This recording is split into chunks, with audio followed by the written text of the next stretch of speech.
तर मंडळी, आज असं कोकणात पूर्व नक्षत्र. या पूर्व नक्षत्रात दरवर्षी जी आम्ही वाल्याची शेती करतो, तर त्या शेतीची पूजा करून त्याच्यातली नवीन जी 5 रोपटे असतात ती कापून त्यांच्यापासून नया बनवला जाता.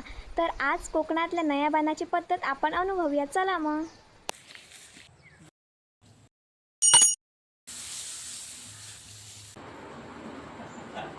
तर नया कसा बांधला जातो ह्या भावना दीदीचे पप्पा दाखवतात.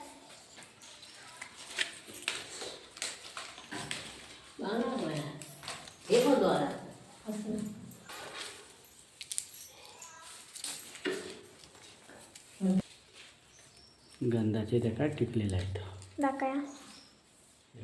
अशा पद्धतीने तर अशा प्रकारे नया तयार झालेला असं असता. हे आता घरातल्या टाकी एक नाही तर उमऱ्यावर वगैरे खडे तर लायला जातात. तर अशा प्रकारे ही नया बांधण तयार झालेली असत. तर अशा प्रकारची नया असतात ही प्रत्येकाच्या घरात 5-5 तयार करून बांधली जातात.